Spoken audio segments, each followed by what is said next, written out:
Welcome to How to Be a Person, a podcast about life, with me, your host, Giuliano. Genevieve, how's it going? Hey, it is going gloriously. Thanks for asking. Glorious. Gloriously. And thanks for inviting me to your corner of the world. I'm excited. Yeah, absolutely. Thanks so much for coming on. I think, just to address it, because I think it's kind of funny. I've had, my name my whole life, and it's kind of spelled funny and pronounced funny. I mean, I don't think so, right? Because obviously I've read it my whole life and it makes sense to me. But people always mispronounce it. So I was laughing that when we got on, I mispronounced your name. I'm usually really good at pronouncing people's names. I was not expecting it to be pronounced like that. Listen, I never fit in any box. So and I would say, honestly, it's not your first name, it's your last name that would have me like in all the questions. Well, it's funny because yours, you said, is your name is French, or you just put a French little twist on it? It is French. Yes, Genevieve.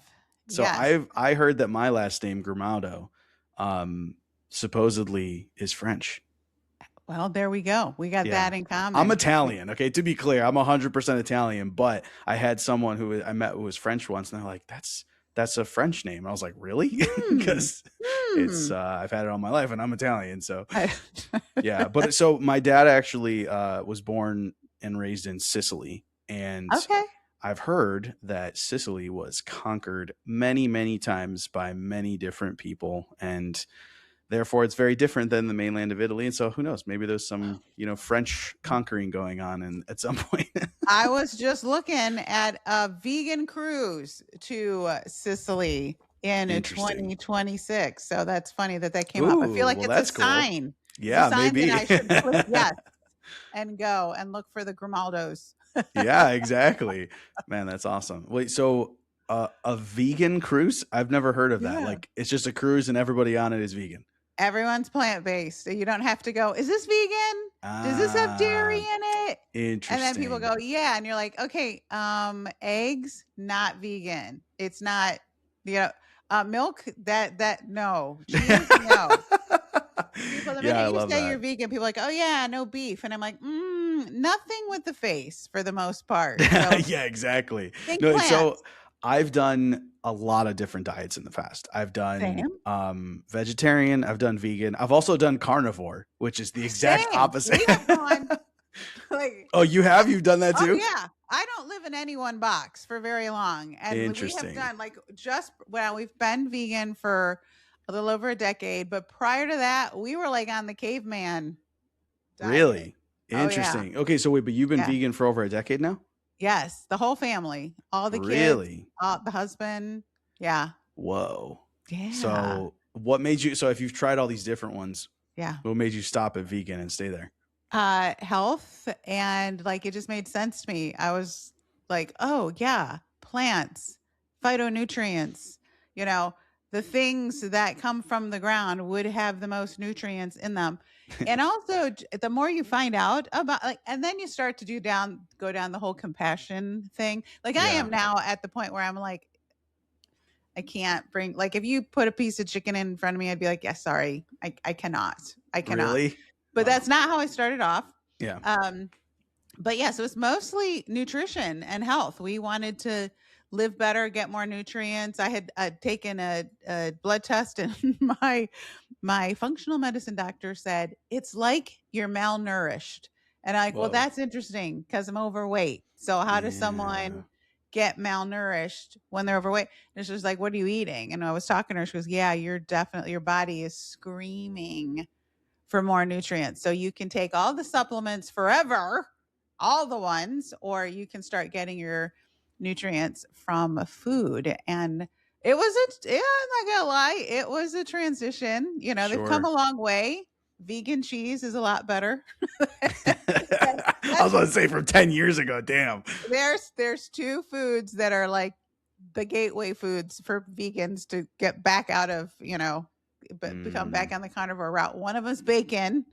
And so people are like, don't do it. Don't do it. Bacon, and the other is cheese. Like people are like, I just got to have cheese. And I'm like, now you would not know now. Now you honestly and truly, you wouldn't know the difference. Wow, so that's pretty interesting. Come a long way.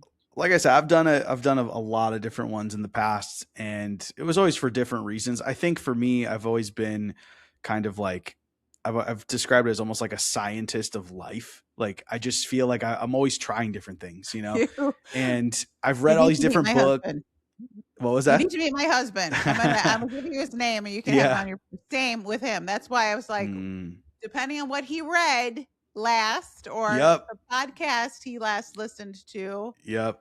we are That trying something new. that's exactly what it always was for me. I would like read a book and I was like, man, I am sold. Like I gotta be vegetarian, right? Or I would then I read the book about carnivore and I was like, well, that makes a lot of sense. I'm gonna So do much that. sense. Yeah. And then And yeah. and the whole thing that I will tell people all the time is I'm like, don't watch the documents. You know, Oh, the why can't I say this word? Documentaries. documentaries, yeah. Thank you. Documentaries. I still can't say it. On but maybe I need more beef. No, I'm just kidding. Totally kidding. Totally. So kidding. I'm gonna get like the hate mail from the vegans. uh, Um, but once you start watching those, man, you were like, yeah. so I always tell people, I'm like, unless you really are considering it, don't start. Don't watch those. Yeah. Yeah. Yeah. It's The tough. I mean, documentaries, Giuliano. yeah, we all kind of live in this bubble where we're very separated from everything, you know, like we just Yes. go to the store and it's just there on the Yes. shelf. You're like, you didn't Yes. have to kill it, you didn't have to do any of that. Yes. And I'm Yes. not saying that like, you know, because I mean I eat meat now. Like I told you, I've done carnivore and stuff. I'm not opposed to eating meat at all. But what at all. but You're like, I do as a think matter of that fact, I got a we're drumstick right here. we're very very separated from the process. And I think Yes. that like even when it comes to like vegetables and fruit, like I think that we could stand to be more involved in that process. It's just the modern life that we live in, and Yes. I'm not doing anything to combat that, to be clear. So this is no judgment on anyone else. It's not like I'm, you know, growing fruit in my backyard or something like that. I'm not. I just buy everything from the store. But I still feel like I look at it and I go, man, I long term would like to be more connected to that process because it's Yes. part of what makes us human. You know what I mean? 100. And not just that, but it is interesting to think about the fact that when you, because this was our thing, Yeah. I will often talk to people and they go, oh, how do you become vegan? And I said, I would start with just putting more plants on your plate.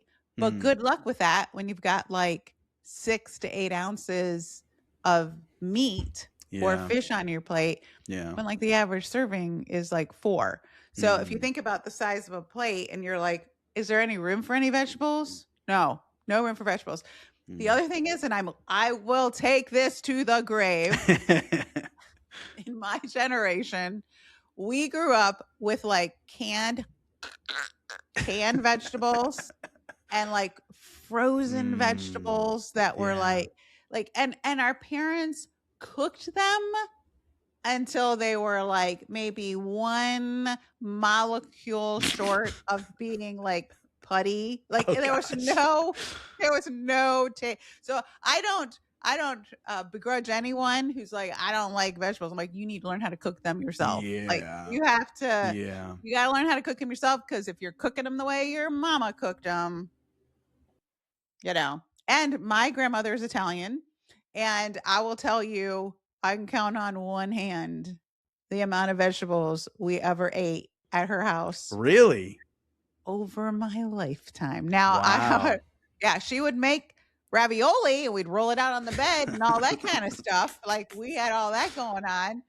All the Put the bones and the beef and everything in the sauce. And but we, like, if we had salad, that was probably our only vegetable at grandma's house.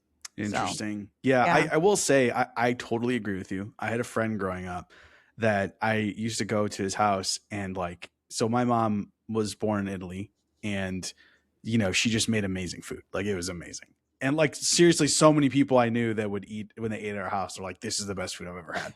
So like that was what I grew up eating. And then I went to like one of my friend's house growing up and you know, his mom, which is basically like what you just said. Like there's nothing. Like it's literally like we just steamed the vegetables. There it's like just a required thing to put on the plate. And you're like, this is terrible. Like I remember, you know, I was like, this is awful. But my Yes. mom, you know, she would make stuff with vegetables. And I mean, genuinely, like broccoli is probably one of my top 3 to 5 foods. Like Yeah, there's some vegetables I absolutely love. But most people are like, oh, broccoli, that's terrible. I'm like, dude, you're just not making it right. Like you're that's not, correct. that's Yeah. literally like, well, I mean, I guess you can't use steak as an example, but like, you know, It is like it's just like boiling a anything steak. else. It Yeah, is yeah, like boiling a steak. Like you exactly. never boil a steak. You Okay, take that's a all good way to put it. Yes, yes. because it's okay. Because I was thinking about seasonings and all that stuff, but just that seasonings aside, just the cooking thing, like the whole point, right? When you cook a steak, it's like you want a good sear on it. It's Yeah. like, dude, it's the same thing with vegetables. You're not just eating them like steamed. You're like, ooh, this is terrible. Yeah. Yeah. And I will take back my vegetable comment about my grandma because she's probably like, hey, hey, I can hear her. I hear my ancestors talking now. Escarole was I still to this day, if you I always ask myself, how many people are eating escarole? As I'm going by now, you probably everybody who's listening probably walks right by your produce section and you think it's salad, but it is like the yummiest vegetable when you stir fry it with a little bit of olive oil, a ton of garlic, some salt, maybe a little lemon, and then you fill that pot up. You let it boil.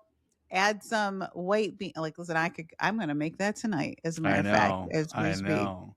Yeah. Yeah, no, yeah. So I think like just to kind of zoom out a little bit, I do think that we all need to be a little bit more involved in our food. And I think that separate from like just the whole idea of, like growing your own food, like I think so many people are so far removed, like they're not even making their own meals. Right. And this No. is, again, not a Yeah. judgment. No. There was years that's what I Isn't did it? too. I just Isn't it a always was eating judgment? out.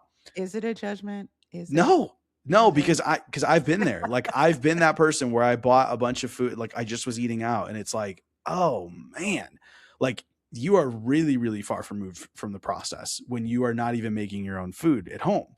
So it's like, man, yeah. My point is just that like I think we all could move a little bit closer to Yes. the origination point there. You know what's interesting is so many people aren't even shopping for their own food anymore. And we have been taught we love going to Europe. Yeah.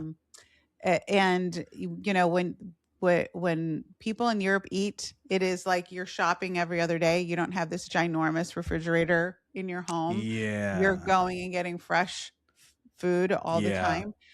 I would put to you, I would, that since we are spiritual beings, right? That I think we overlook the spiritual experience of being connected to our food. And Yeah. it just becomes this tactical thing that we do in between, at least in this country, in between all the working that we do. It's like, I got to stop and have lunch. I got to fix a meal. Where I think in other countries, it's more a part of life. It's more a part of your journey and experience. Like you start to think about the spiritual aspects of eating in terms of like sitting down and recentering with yourself during a meal instead of eating at a meeting. Sharing meals with the people you love. When I first started dating my husband, I remember him talking about how sore his butt was from eating at our house every day. He's like, why doesn't your family use the living room? Why does everything happen around the kitchen table for hours? And I'm like, I don't know. This is where we talk and connect. And we ate all our meals together growing up.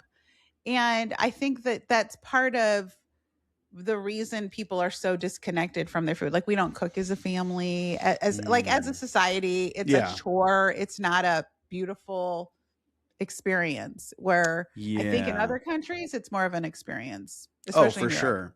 Well, yeah, it's like you're more focused on the end result, which is eating the food, as opposed to the whole process of getting to the point where you're eating the food. Yeah.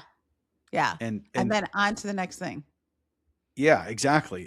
I remember I stopped doing this because I'm always switching stuff up, but there was a point where I was having like in the evening I would have like Greek yogurt and some granola, and I would have strawberries, and it like mixed into it, fresh strawberries. And I remember before I was going to do it, I was like, do I really want to cut up strawberries? Like that's kind of a lot, you know?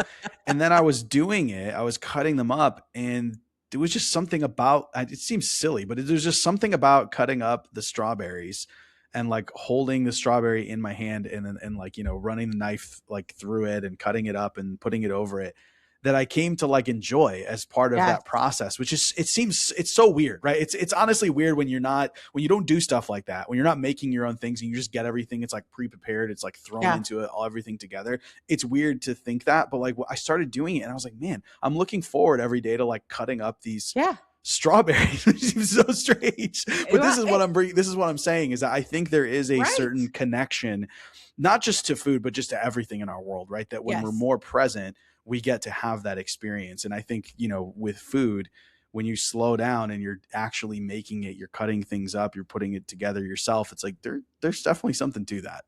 And it is the more present component. I think that it is about like, how am I running my life? How am I showing up? You know, Mm, to you know, to show up. How am I being human? Huh? See what I did there? mm. See what I did there? How am I being human? Yeah. Because honestly, I don't think people really plan their humanity, to be completely honest. I think you just Yeah. kind of like get a job and you run and you go to the next thing and you're like, wait, did we plan this or did we react to this or Mm, what's happening in our lives? And I think that when you step back and you look at the entirety of your life experience, including your food, where it came from, who you're eating with, you know, mm. like I love a good grandma cooked meal. Nothing is better than a good old fashioned grandma cooked meal because you can taste the love in the food. Like every little piece of how that's put together to me Mm. is a compilation of history and family and love and knowledge and wisdom. And it's all kind of put Yeah. together and like handed over. And Yeah. you know, Yeah, I totally agree. My mom, she makes sauce and I keep trying to have her teach me how to do it and I can't do it. You know, I can't make it the same way she does. And like I always think like, okay, yeah, I think I can I have some good sauce or whatever. And then like she'll make it. And I'm like, oh my God, it's so good. How did it man? And yeah, yeah. I think you know what I was thinking of when you were describing this is that I think a lot of us are like overseeing our lives instead of like ah, being in our lives, if that makes yes. sense, right? Like we're Yes. constantly trying to figure out, okay, well, how do I get, you know, like you were talking about rushing from like work to food to doing all those things because you're like focused so much on getting everything done instead of like being in the things that you're doing. Yes. Yeah. Yeah. I was reading something recently where they were talking about women of luxury. And one thing women of luxury do besides buy very expensive bags, no judgment. Um, I have a bag addiction, not a very expensive one. And it was like, oh, a woman of luxury actually sits in the morning and enjoys her coffee for the Mm, sake of drinking the coffee. mm, So she's not looking at her calendar. She's not having a mm, meeting. She's literally sitting and enjoying every little flavor taste of the coffee and making it an experience. And I loved that. And I'm like, I need that. I need more of that. I need yeah. more so that I'm not managing my life or I'm not, you know, what was the word you used? I loved it. Overseeing. I'm not over like, yeah, I'm not overseeing my life. I'm actually experiencing Yeah. my life. And I think more people are waking up to that in a lot of areas of their Oh yeah. life, including Mm. work, where it's like, yeah, I'm not selling my soul for that. Like, Yeah. Yeah. Well, and I think, you know, I talk about this a lot, and I think sometimes people might think I'm just, you know, judging people, but really it's like the past version of me, right? Because I yeah, used to be this person where I was just a victim to everything. Like I'm thinking like when you're saying this to someone's like, oh, you know, I just sit and enjoy my coffee, and I could just picture people being like, well, isn't that nice? Must be nice to must have be time to be nice. able to do that. And and I'm saying, and so I think, you know, to that person, remember, past me, right? To that Yeah. person, it's like that's everything is a choice, right? How we like it's so funny because it's such a cliche saying, but that we all have the same amount of time in the day. The fact of the matter is, it is true. We all have the same amount of time in the day, and how you spend that time is not even 99% up to you. It's Uh, 100% yeah. up to you. Yep. And Yep. so if you actually want to prioritize it, then prioritize it. But that doesn't mean Correct. this is, I don't mean, oh, okay, I get to, what I'm saying, it doesn't mean that you don't have to maybe give something up in order to be able to do that. Right. Right. Maybe you do have to give something up in order to Yes. be able to do that. But Yes. again, that's a choice, right? It's a Yes. choice that you're not giving up those things to have that free time to be able to sit and Yes. enjoy it. Yes. Because at some point, if you can graduate from the "it must be nice" club, everything actually changes for you. And same, honestly, same for me. And I remember thinking, there was a point in my life that I started asking, like, why not me? And that's kind of when I graduated from that club, that I was like, well, if Marcy can find 5 minutes to sit, like, really a lot of times, honestly, what it was, Giuliano, was it was my nervous system wouldn't allow me to sit down and enjoy a cup of coffee because I was so deep into managing my life and every aspect of it and every minute of it and going from one thing to the next. And there was no, oh, by the way, plan on enjoying a cup of coffee, have a glass of wine with your spouse at nighttime, look Yeah. people in the eye, have lunch without work. Like, those were things that, until somebody says something like, you know what, you should actually just plan on 5 minutes to just enjoy a cup of coffee, that you're like, wait, you can do that? Yes, you can. As you mentioned, it's about aligning your values and prioritizing. It's 5 minutes. I don't do it for an hour. It's like it starts off with 5. Like, my big thing with people that say, like, "Hey, I don't have time." I'm like, just set a timer for 5 minutes. Give yourself 5 minutes. You can do anything for 5 minutes. And what you find is when the timer goes off, they figure out how to do another 5 minutes. It's not the actual doing that, it's the starting that becomes very difficult for people. And we should have an enjoy your coffee day. Let's start that. Just to take 5 minutes to enjoy your coffee. Yes. Just start it as a campaign. Like, hey, did you enjoy your coffee today? Or did you just drink it and don't even realize what you had?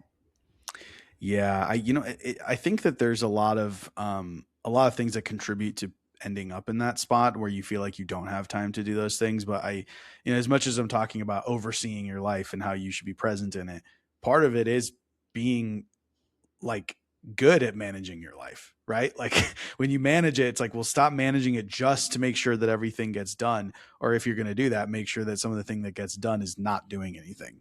Yeah. And I think for me, it is about consciously aligning my values to my schedule. Because if you don't consciously intend to do certain things with your day, other people's priorities and intentions, elbow yours out. And then before you know it, it's a month, it's a week, it's a year, it's a decade before you are doing the things that really are important to you. Yeah. And you have to bake those things in, which, your productivity expert, your boss, those people aren't going to tell you, what you should do? You should, bake in your vacation time. You should find some time to be with your kids more. You should find some time to read a book. You should find some, yeah. Who says that? I think as you get older, I'm a little older than you, just a little. You get to a point in your life where you're like, man, I'm not doing that anymore. I'm not missing out on the living of my life for the hustling, and the next thing syndrome, the next shiny thing syndrome that we happen to have. I do. Oh yeah. If you don't have life insurance or you've been meaning to update your coverage, this is your reminder. I have my own policy because I want my wife and son to be taken care of no matter what. And if you're responsible for anyone, it's one of the smartest things you can do. Go to life.howtobeaperson.co or tap the link in the show notes to get covered. All you have to do is fill out the short form, and a trusted agent will reach out and help you figure out your options. All right, back to the episode. Now, you know what's funny is I think there is well, first of all, I think like just living, like being present is like a need. You know, it's a need that we have, and I think people are being drawn to it again.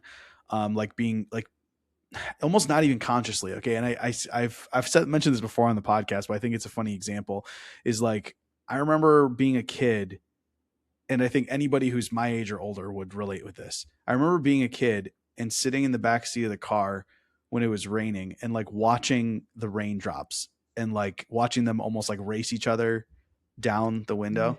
Uh-huh. And I'm like, do kids do that anymore? Because they've got their phones, they're on an iPad, they're on something like that. And I'm like, there's a bunch of things like that. People have pointed them out like on Instagram or whatever, like little things like that where you would watch the raindrops race or whatever. And it was this, like, that was the result of just existing, right? If you were constantly, and again, I feel like I say this every episode, no judgment. Okay. I'm talking about myself as well. You know, if you're always picking up your phone when you're bored, right? Or like when you have any free space, is like, then you're not allowing space to just exist. But what I mean about people being naturally drawn to it is like ASMR. Are you familiar? Yes. Yeah. Yes, so yes. And it's like, yes, I'm familiar.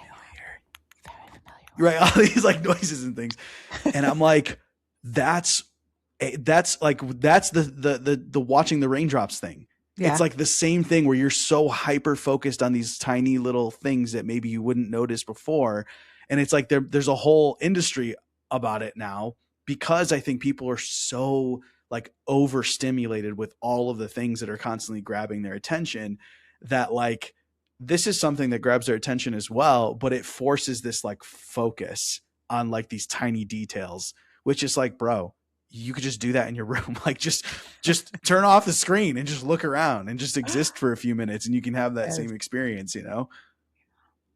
Yeah.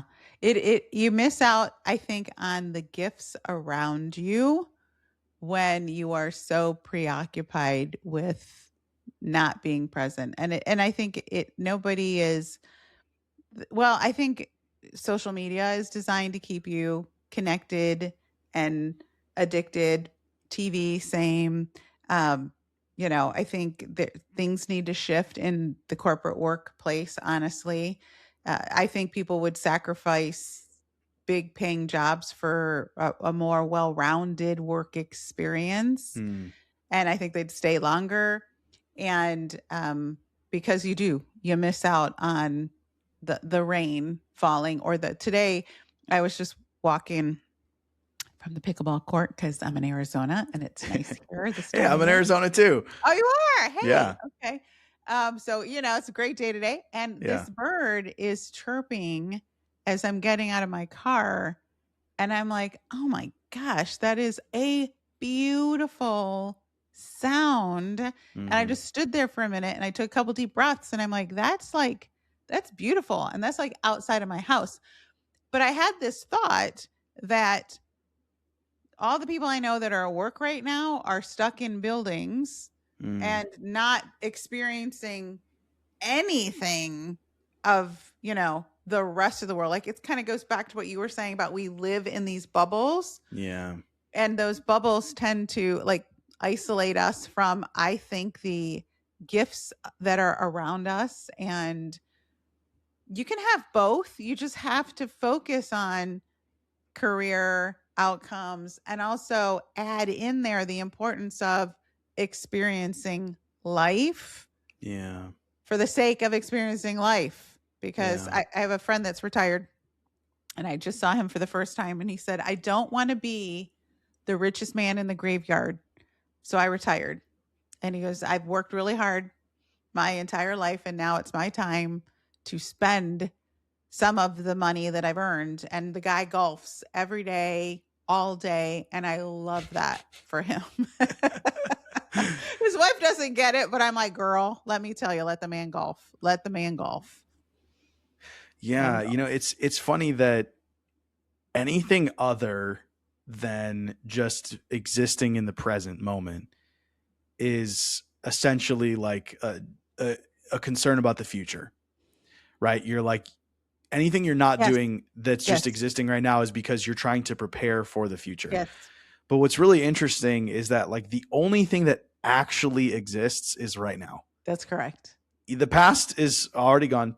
Like Right. it doesn't, the past on it's okay. I could have a whole probably 3 hour long conversation about this, but the past doesn't exist. That's right. And like, I think for me, and I think most people have been through some crazy stuff. So it's not like, a comparison of like who's been through worse. Okay.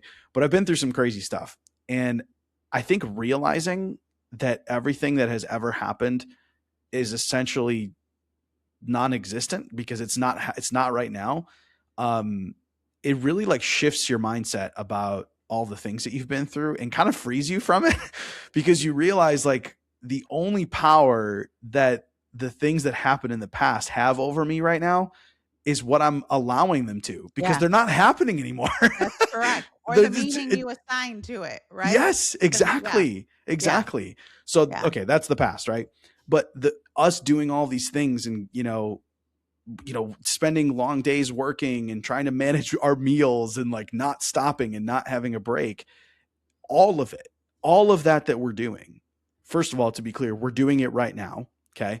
But you're doing it in anticipation of the future, right? I'm doing this thing because I'm expecting I'm going to get paid and that will allow me to pay my bills, which will allow me to have my weekends off, which will allow me to put money away in my retirement fund, which will allow me to eventually retire, which means I could go and play golf every day, right?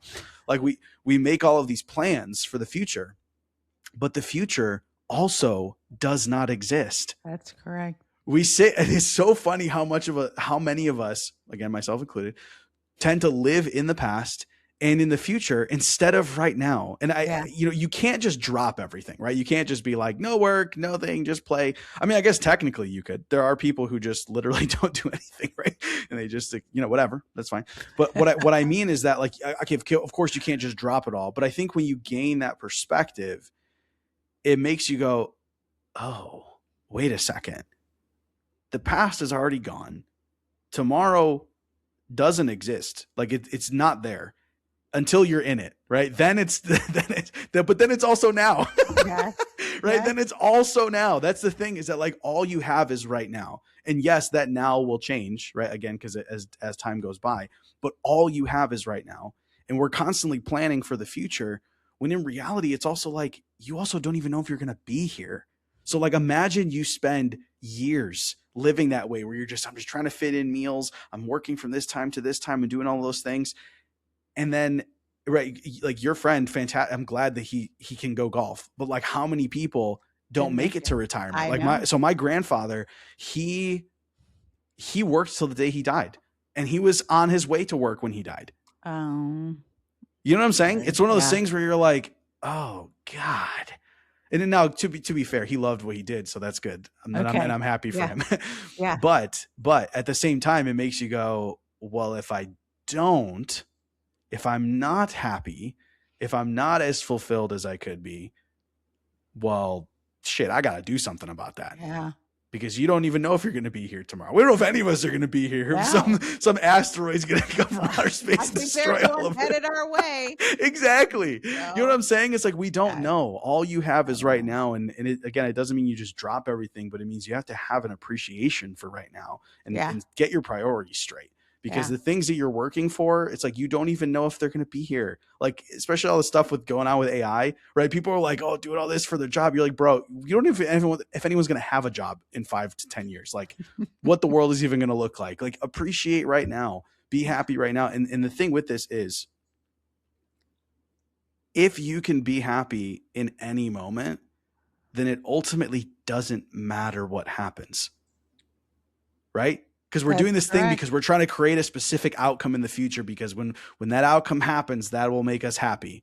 And it's like, but if you're just happy now and you choose that no matter what happens, you're happy, well, then who cares what happens, right? Yes. Yes. And I think that is indeed the point, right? Like, when are you going to be happy? When? And I keep thinking of, if not now, then when? Mm, Like, there is this notion that you can change your state so that you're always living in, a state of beauty and calm yeah. and peace. Like, even I don't mean to be dogging people that have jobs or work, but even in a work experience, I always ask myself, like, did you have a good day? Did you really connect with people? Because there's a lot of beauty with connecting with Mm, people. And, yeah. like, yeah, you're in a meeting and you're all trying to get things done, but, like, you're around other human beings all day. Did you connect? Like, Yeah. really connect? Did you show some appreciation? Did you make someone's day better because you interacted with them? So, Yeah. like, I'm like, oh, yes, I'm out here listening to the birds, but even inside a work environment, what are the birds inside the work environment? It's like, Yeah. wow, look at how cool it is. These people get along. Look what we created together. Look at the obstacle we overcame. You know, there's a lot of really great things that happen, but if you're so transactional with your day, Mm. you just miss it. Yeah, no, it's a great way to put it. I don't know if you had listened to any other episodes, but I've driven for Uber and Lyft for like more than a decade. And I remember there were I didn't times hear where that. what was that? I said I didn't hear that. I did Oh listen, yeah. but I didn't hear that. Okay. So there were times where I loved it and there were times where I hated it. And then eventually I got to a point where I really appreciated it. And I guess I'm bringing this up because ultimately, like whenever I was driving Uber, it was not like I was doing it because I wanted to, right? Like I much would have rather preferred that whatever project I had going on at the time was making me so much money I wouldn't have to drive Uber, right? Mhm. but um I I guess I'm not sure if I've always been this type of person, but I think I've come to be, where it's like no matter what I'm doing, like I'm gonna do the best that I can, but also like we talked about, like just enjoying it. Yeah. And again, like I said, there were times where I was not happy with it. And so that's why I say, like, I don't think I've always been this type of person, but I think eventually I got to a point where I realized, okay, because someone listening could be hearing me like, okay, cool, that's great. You don't have to go to work, but I do. So like, screw you or whatever. There were times where I had to do it and I didn't want to do it, but I realized like I only want to do what I love to do. Okay. Like, and I can set that rule for myself. I only do what I love to do, but I still drive Uber. So what does that mean? So I'm like, so maybe I need to find something that I love about this and make that what I'm doing. Right. So for me, part of it is, I enjoy talking to people. That was the whole reason why I ended up starting this podcast, was because, man, I would have people, this revolving door of people getting in and out of my car. And I would have these awesome conversations and people would walk away and they're like, man, this was such a great conversation. Like, 5 star. 5 star yeah. ride. Oh, 5 star. I had like almost a perfect rating on Uber, because people would get out and also I would get huge tips from people. Like people were constantly tipping me. And so my point is that if you're not in a spot where you're just like, well, yeah, I know it's up to me and I know I need to focus on now, but I also have to pay the rent and I have to do some things I don't want to do. It's like, okay, well then maybe part of it is just finding the Yes. things that you like, finding the things that you enjoy, finding things to love about what you do. There you go. And when you 100%. do and you lean into those things, it's kind of That's like, right. well, then you're having a good time, aren't you? That's right. That's right. And ladies and gentlemen, I think we have just birthed Giuliano's next podcast, the Uber podcast. Where you get, I think there's a YouTube guy that does that. I think I'm just saying, you could go with it. You could get people in your car and be like, hey, we're going to record our So conversation. Put funny. your headphones on. That was actually my original idea for this podcast. was to record it in there. I just couldn't figure it out, like the whole thing. Like I was like, how am I going to Logistically. have the camera set up? Is it 100. allowed, or is Uber going to sue me or something like that? I don't know. Oh, and I remember I had these wireless mics set up in the car, and because I drive a Tesla, and like as whenever I would drive, it would just like it would be like this garble over the microphones, and it wasn't working. I recorded one episode like that, and then I was like, oh, the mics are screwed up in the car. So anyway, but yeah, that is funny you say that, because that was my original idea for the show. There you go. And listen, I do the same things. And when I get into Uber, more so Uber than Lyft. Lyft drivers don't strike me as, I was going to say Uber friendly. They're just, but I will get in the car and I'm like, now sometimes I'm talking out of fear for my life. I am not going to lie. There are times that I'm like, okay, I'm going to early morning airport run, and I'm like, it's 4 a.m. Let me just talk to this guy the entire time we are driving to the airport, because I am sure he is just finishing his shift. But I always think in terms of like, I don't know who I'm driving with. This guy could be and mostly guys can be super cool, and I believe we are all here to connect. And my kids are always like, Mom, people tell you the weirdest things. And I'm like, I know. I can sit on the plane next to someone and I'll know their entire history. Yeah. The entire time that we're, and make friends. I'm the same way, honestly. And that's how it's been in Uber. That was the reason that I started the podcast. I was like, the things that people tell me is just crazy. Like they just, I don't know what it is. Like you're probably the same way. Yeah. There's just something about your, energy or your demeanor or whatever that people just feel like they can open up to you. And that's what happened to me. And I was like, I got to start a podcast. We have a tell me more energy. Tell me more. I guess. But I loved what you said about like connecting with other people being the point, because it takes me back to what we were talking about with the food, when like with the cutting up the strawberries thing. I think that it's the same with people. And I know, like, I understand that there's introversion, extroversion. I get that. But I really do believe that like connecting with other people is just so, it's like, to me, it's like, it's the point, right? Like when you're when you're having like when you walk away from a good conversation, you're like, this is why I'm alive. Yes. Right. You're like, oh, that was so good. And like, I think, we live in this time where so many people are like, people suck. I hate people. And, they're like, when they're out and about, they're like not talking to anybody, or like, 'cause I experienced it too when someone gets in my car, right? Like as an Uber driver, and they're just right. There's dead. Like there's nothing that, like you say, how's it going? Like, fine. Yeah. Yeah. And I get it, because I've been that person too when and I still do sometimes. I'll get, if I have to take an Uber, sometimes I don't want to talk, and it's totally fine. But what I mean is I see this pattern overall of people like turning inward, right? Mm-hmm. And like inward to themselves, but also more like to their phone, right?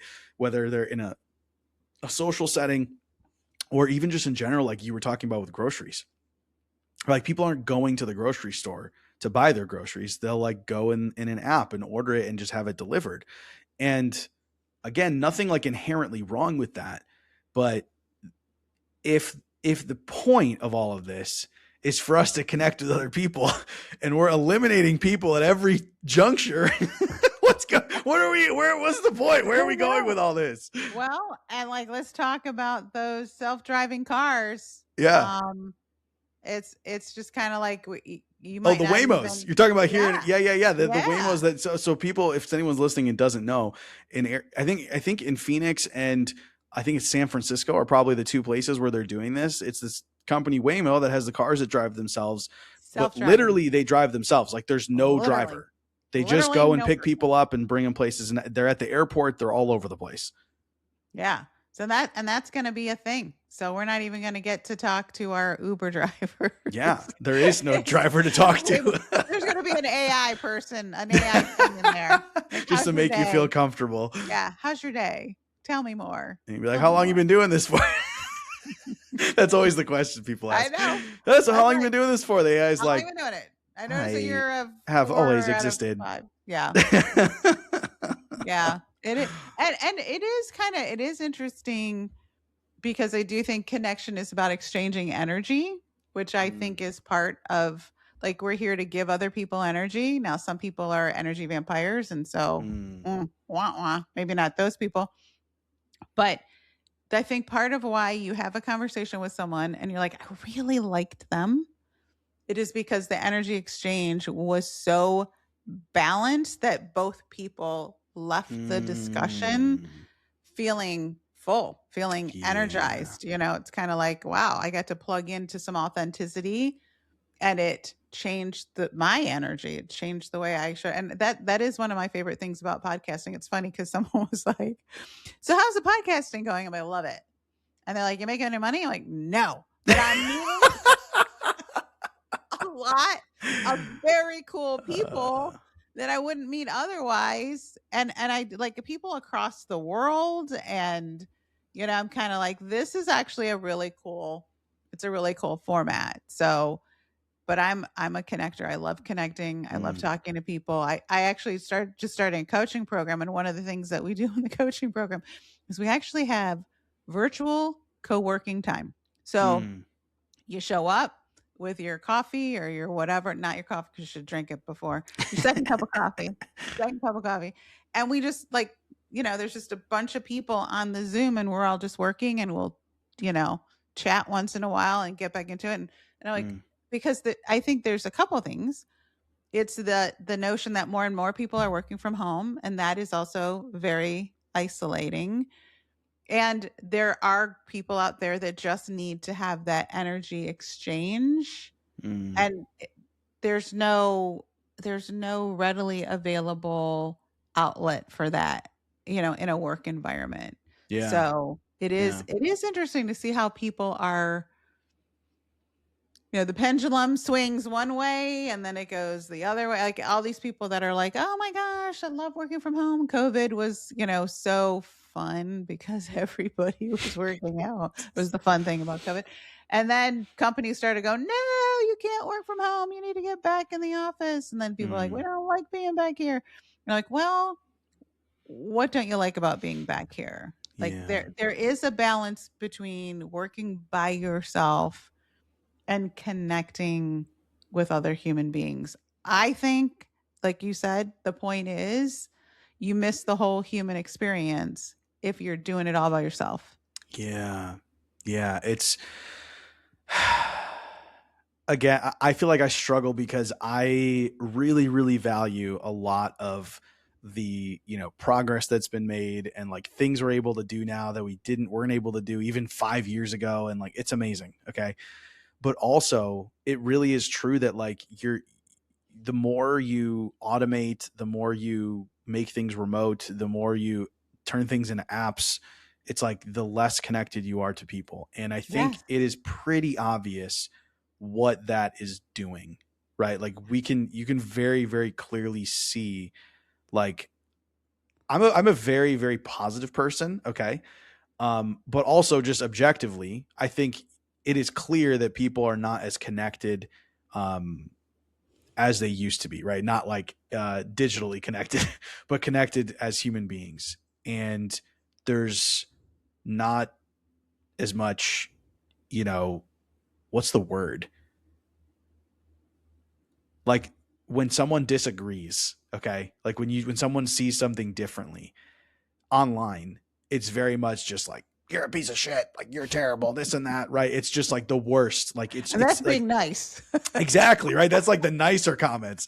And to me, it's like I feel like that's coming from not rubbing shoulders with other people in your Yes. day-to-day life. And I just read this article recently that was talking about this because so I don't know if I've talked about it on this podcast before, but there's a newsletter and like a social media page. I think it's called Builders, and basically what their whole thing is like, hey, you know, yes, there's like a left and a right politically, but we most of us are somewhere in the middle and most of us agree on most things.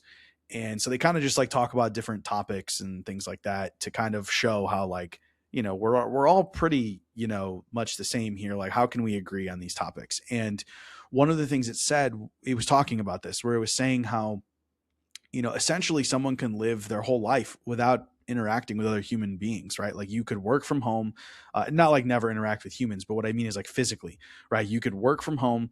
You Yep. could have all of your groceries delivered. You could have other food delivered. You could, have all of your entertainment at home. You don't have to go to the movie theater. Like, you could literally, if you wanted to, just completely operate out of your house. Yep.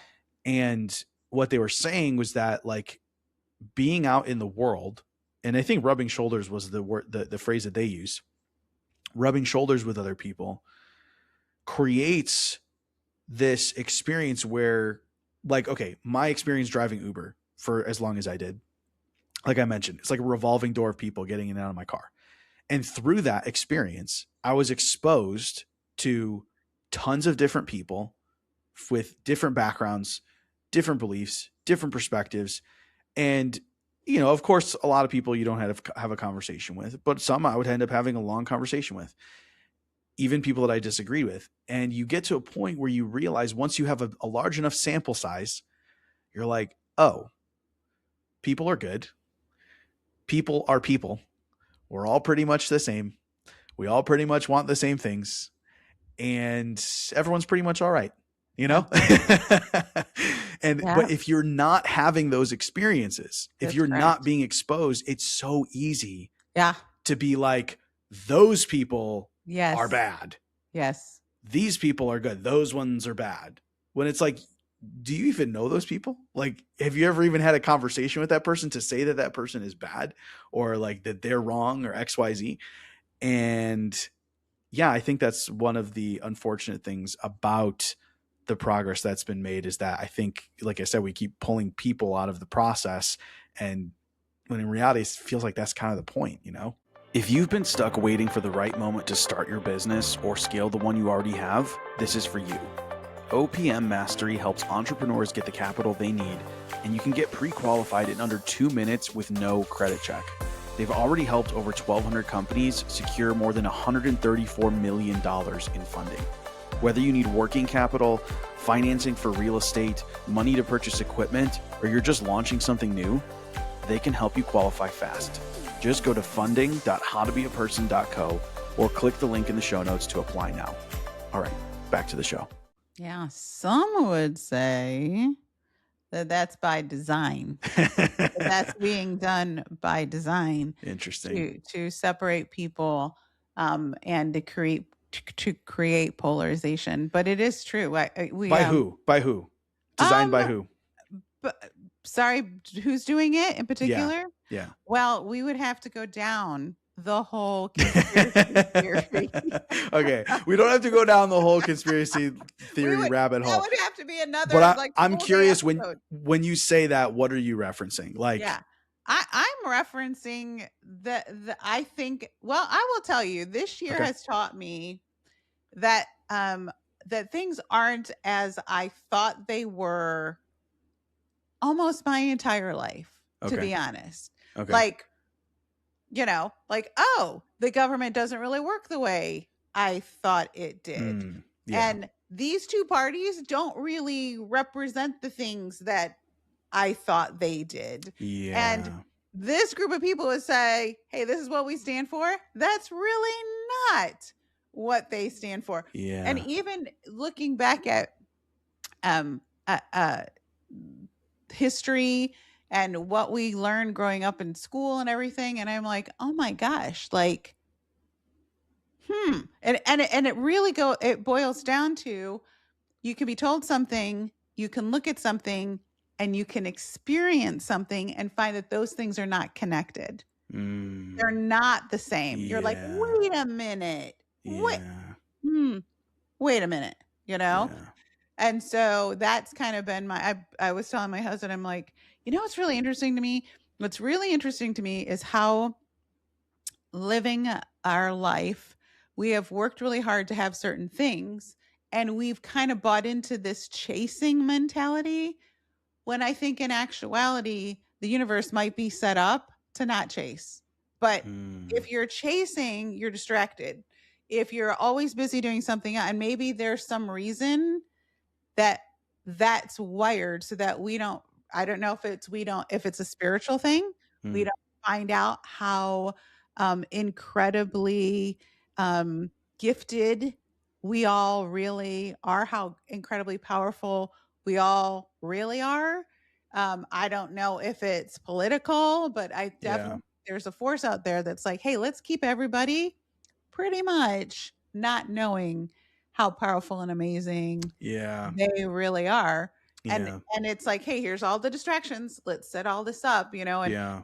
I tell my husband, like, even when we watch TV, I'm like, I don't feel like we should watch TV every night. Like, let's play a game, let's read a book, let's go out, but let's not Yeah. become the people who we eat dinner and then we sit down and watch TV Yeah. every single night. Yeah. You know, My last guest, I was just talking about like watching the news and stuff like that with her.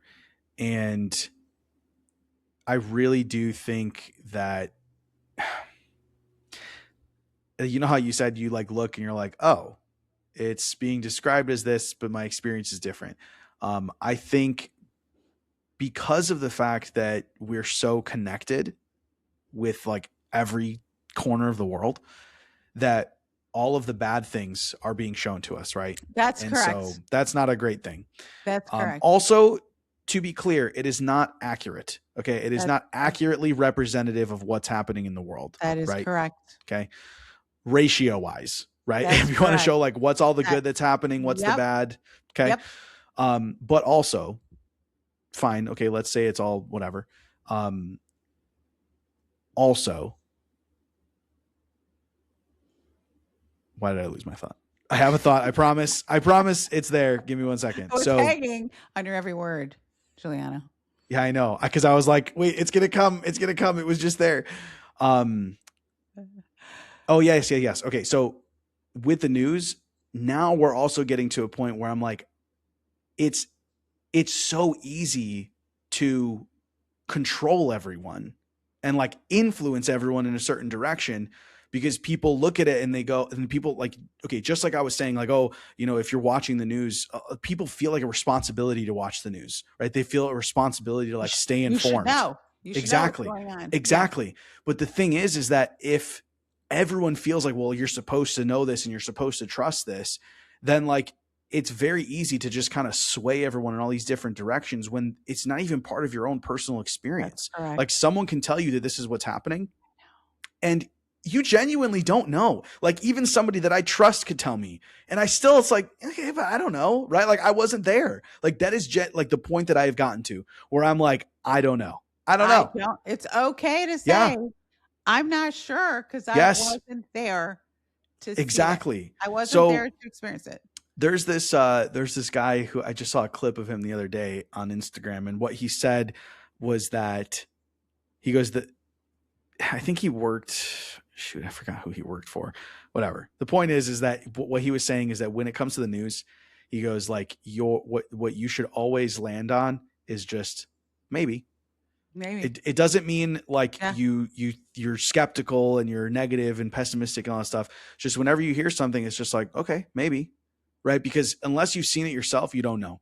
Yeah. And if anyone's paying attention to how quickly AI is progressing and like if you see like the image generation stuff, it has gotten to the point where it is It's crazy. mind-blowingly good. I know. And you're I like, know. well, now I definitely don't know. Don't know. Now it's definitely a maybe. Unless I 100. see something with my eyes in person, it is for sure a maybe now. 100. 100%. You really don't know. And, and I've even gotten to the point, honestly, where I ask myself from time to time, I'm like, well, so we live on this big rock that is propelling itself through endless amounts of space. And we're this one little teeny tiny speck on it. And something happened way over there that I can't control, that I have nothing to do with, that I cannot fix in any way, shape, or form. Is that really need to know? Is that really need to know? I That Sometimes I'm like, no, look, because I've said it. I've said the same thing. all I know about the news, for sure, this I know for sure, they make money just like content creators do Yep. by keeping eyeballs on their channel. Yep. So the more sensational it is, they're the, as a matter of fact, they are like the best practices for hooks and content creation is the news. Yeah. Here's the headline. Here's the hook. Here's the next hook for the next thing and why you have to come back after the commercial. And it's never, guess what? Everyone's winning. Everyone's winning. Hey, life today. is great. Tune in. Tune in to see how wonderful. And this past weekend, with everything that was going on, I actually did post on social media, and my post was such a weird weekend. I am sure that some good happened around the planet. What was it? Because I literally wanted people to just be like, hey, we had a baby. Dick Van Dyke turned 100. I beat cancer. I'm 5 years sober. Oh my gosh, we won it's like all of those things are equally, we had, twins that we adopted, we reconciled relationships that had been broken for forever. It's like, wow, you never ever hear about all of those things. Yeah. And so it becomes very, very lopsided. And honestly, true, what happens in the brain is the brain gets hardwired to think the environment is dangerous. Because you can't not watch the news and think we live in a dangerous world. We don't. I don't know that we really do live in a dangerous world. I agree with you. What happens is you are programmed by something that goes, it's dangerous. It's dangerous. It's dangerous. And then your brain goes, oh, it's dangerous. I should be scanning the environment for anything that's different, not certain, and I should label that as dangerous. And I'm kind of like, yeah, okay. I definitely still am at the place where I'm like, I think I should know what's going on in the world. So let me like quickly scan the news. But my mother, God bless her sweetheart, I'm going back after Christmas and I will be bringing my earplugs because it is like the news 24/7. And then the news show. And then the variety news show. And then the angry news show. And I'm just like, Camille, mother, please. And then, oh my gosh. And then in between that, there's NPR blasting in the house from every speaker. And I'm just like, I want to cry after 15 minutes of being in your home. Like I'm like, see, you play music. I think it's that generation. So the previous podcast guest that I had, same exact thing. She was talking about her mother having the news on 24/7. And I think it's just something about that generation, but it's so funny because the more people I talk to, the more people I find that agree with me. I'm always afraid to say this because it sounds like you just sound like an asshole, right? When you're like, should I really care about what's going on over there? But ultimately, it's like you said, like if I can't do anything about it, is it really relevant to me? Right. Is it something I actually need to know? And I'm not saying I don't care, right? To be clear, it's not that I don't care. I love people and I want them to be happy. I want them to be thriving. Honestly, legitimately, I'm like, hey, that's sad. But the problem is, and I think we're the way it's wired is, it's not just an observation. Wow, that's interesting and that's unfortunate. I think the way it's rigged is it's designed to make you I really do it's designed to make you feel bad. And like if you can feel bad, guess what you're not doing? You're not being creative. You're not connecting with people. You're not living a fulfilled life. You become addicted to these chemicals that are like the bad life syndrome. And it's like, it's really not that bad. It's not. I love what you said though about like, it's not a dangerous world. Like that's what I always say is just like, 'cause I feel like ever since 2020, it's become a thing for people to be like, the world's on fire. Like I've heard that phrase so many times. And whenever I hear it, I'm like, I know. I don't see it. Where is that happening? I know. And then you're supposed to feel guilty. It is. I think it really is rigged. It's like, oh, you're supposed to feel guilty because like, and I'm like, I don't I don't feel Yeah. guilty. I acknowledge that there are people on their journeys and they're experiencing different things. I Yeah. acknowledge that there is evil in the world. Is the world all evil? No. Not even Is close. there a disproportionate amount of focus on the evil in the world? Yes. Yeah. Yes. Yeah. And That also, to be clear, when I'm going through bad things, I don't sit there and think everyone in the world should be concerned about this. right. I just realized that. Like I mean, because I've had some crazy things happen. I've never once been like, you know what? Everyone needs to know this. Yeah. Everyone should be thinking about it. And if their life is better than mine in this area, they should feel bad. Like never once have I ever thought that. Yeah. Never once. Like Yeah. if anyone else has a better life in whatever area of my life, I'm just like, Right. good for you. Seriously, good for you. I'm so glad you don't have to think about this. We don't really live in a space of like, hey, I want you to feel shitty with me. It's like, Yeah. so I mean, some people do, and I do think that there are people that they've caught up in it. It's like, oh, something to feel bad about, and it's like, no, life changes when you change the way you look at it, and if you think the world is evil, you're going to experience evil things. If you think the world is an unpleasant place to live and dangerous, that's literal the way your brain is wired. Yeah. Your reticular activating system will ignore Yes. the good things. Yes. And most people don't know that. And I'm like, wait a minute. You've trained your brain to literally disregard every good thing Yeah. that's happening. How is that working out for you? It's not great. It's not. No. It's not great. No. But look, you're not wrong. I think when I talk about this stuff, sometimes it can come across a little bit like I don't know, what's the word? Like naive, maybe, right? Like a little ignorant Pollyanna. or something like that, you know? But I think I'm glad you mentioned the reticular activating system, because that's like, I really like to try to bring it to practical, like talk about it practically for It's people, neuroscience. right? Yes. Yep. And I'm not, because I don't always know the neuroscience stuff behind it, but I am familiar with the reticular activating system. And the thing about it is, see, I think in your life, but also in your brain, I think your thoughts are like a steering wheel, right? Yes. Where whatever you think about is where you're going to go. You're steering towards those thoughts. So if you're thinking about negative things, you are steering your life in the direction of negativity. If you're thinking about the positive things, you're steering in positive. So it doesn't matter if you're thinking about what you want or what you don't want, you are steering in that direction. But the same is true, like actually with your brain, right? That's like my life philosophy, but also with your brain, that is literally how it works.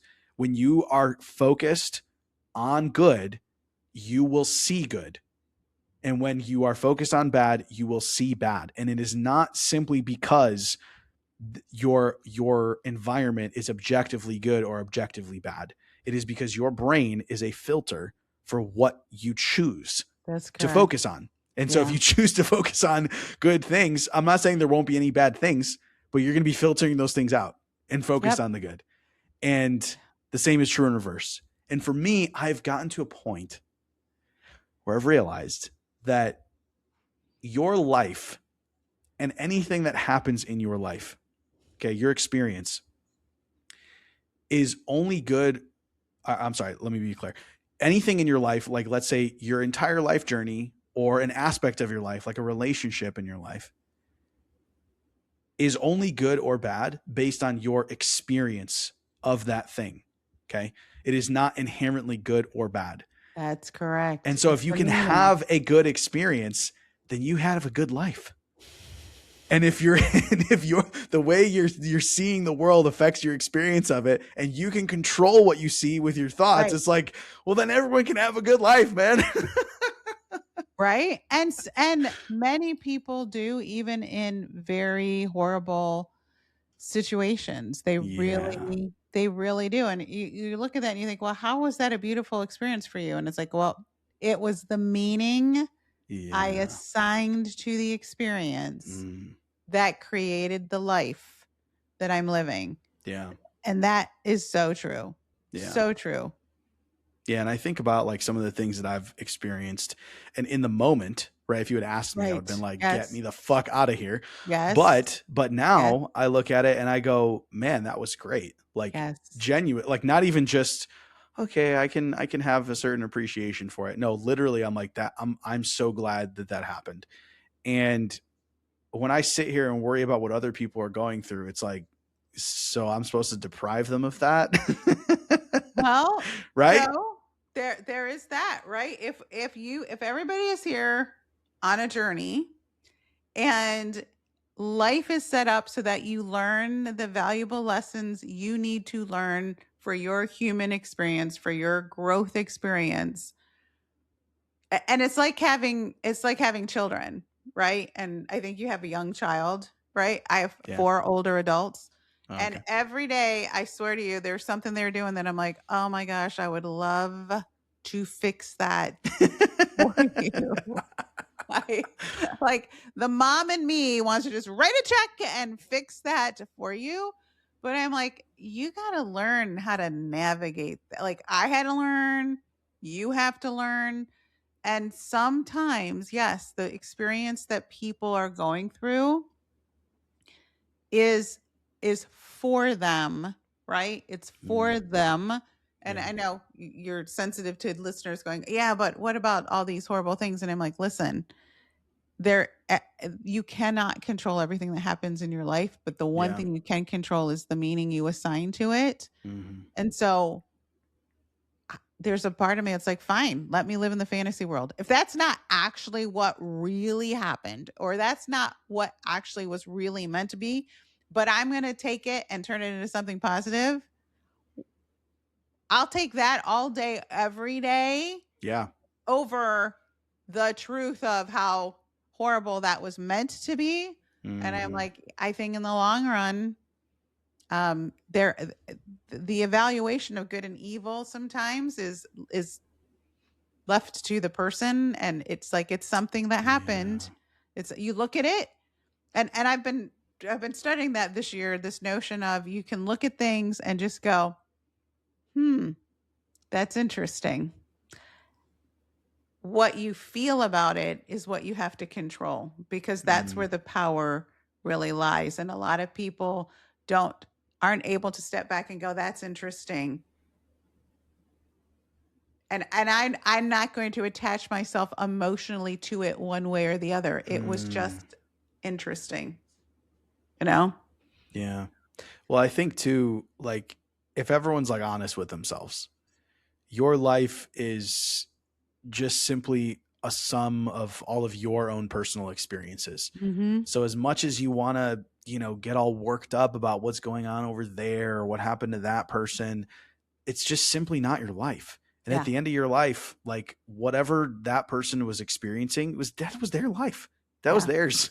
It was theirs Yeah. to live and Yep. theirs to experience. And again, I'm not advocating that anybody should do anything to harm any other people. Like, Right. please, I don't want that, right? I don't. Right. But if I have an appreciation, I can look back on the things I've been through and be like, I actually appreciate them, and I am who I am today because of everything I've been through up until today, and I love who I am today.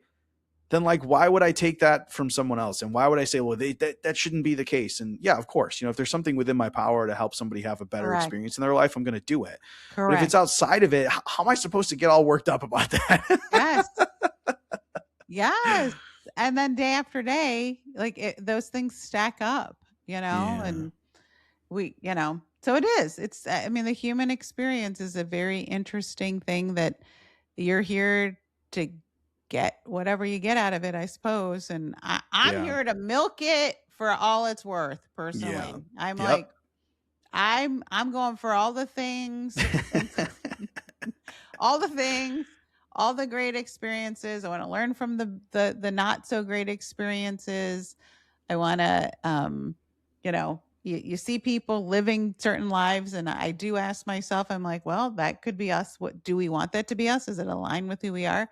Mm, And I will tell you the one shift for me, and I think for a lot of people lately, is I want to know more about who I am outside of all of the noise of the mm, social media and the news.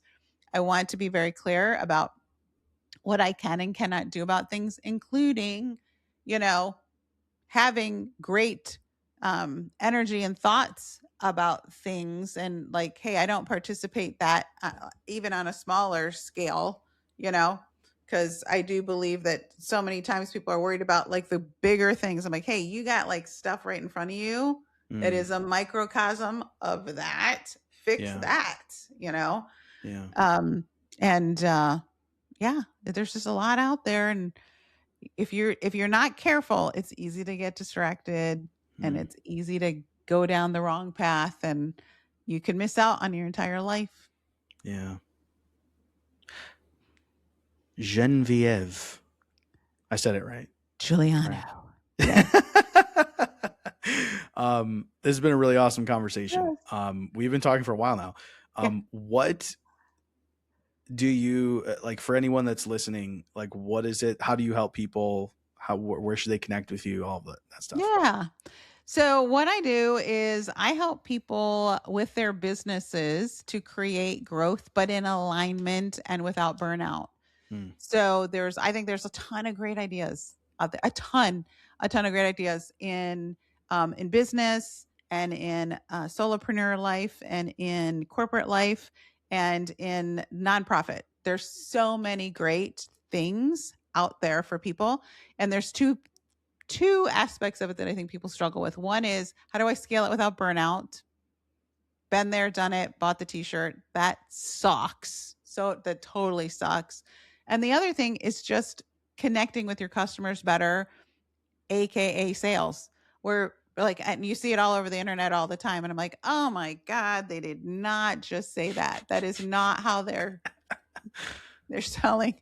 And now I critique it. When I see it, I'm on the internet going, hey, let me help you with this. This is not what you sell. This is what you sell. And so I help people get further faster without having to do spammy, weird sales things and, you know, sell their soul. Because I think you can have both. I know you can have both. So they can find me on Instagram. They can find me on YouTube, Genevieve Skory. I'm there. Okay, Facebook. cool. And I'm sure someone listening, they might not know how to spell that. So I will be sure to include the links in the show notes. But yeah, wow. You know, what's so funny is I feel like a lot of people I have on the show, we will kind of just start with what they do and go from there. And what's so funny is I feel like we just dove right in and like, it just felt like a normal conversation. We ended up here. Yes, right. I don't know how. Listen, as it should be, because honestly, nobody cares about what I do